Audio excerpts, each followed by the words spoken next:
So there are lots of things as adults we can be doing to think about our future risk of getting cancer. So, trying to be a healthy weight, trying not to drink too much, following a healthy diet, being physically active. But what about our children? We know that actually cancer risk starts accumulating probably all the way through childhood and during adolescence. And actually, particularly for breast cancer, those are times when the breast is particularly susceptible to getting damaged.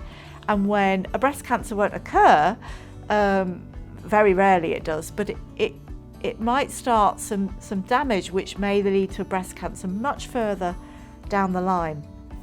And that's what we want to avoid. So if we can, it's important to try and get the next generation with behaviours that are helping to really, reduce those risks. So what should we be doing? Well, they certainly shouldn't be.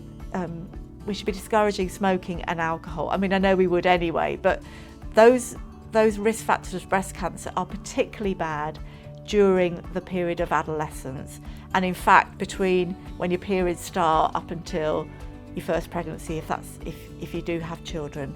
They should also be avoiding very high calorie, high sugar diets. We know that if children have big growth spurts, that can increase some growth factors, which again can increase the risk of cancer. So really trying to keep off the high sugar, high calorie diets. Positives. It's important to be positive, isn't it, with children?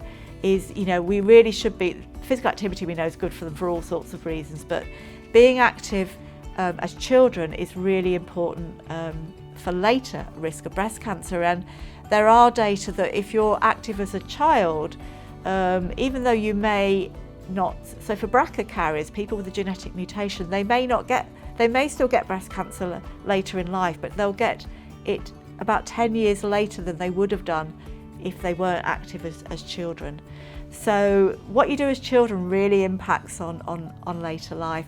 And the other thing is that having soy in our diet, so soy milk, soy tofu, soy beans, soy yogurts, in our diet as children, we think that the estrogen in the soy can have an effect on the developing breast, which makes it much less susceptible to getting damaged later in life. And we think that's one of the reasons there are much lower rates of breast cancer in some of the Asian countries, where of course people have soy in their childhood.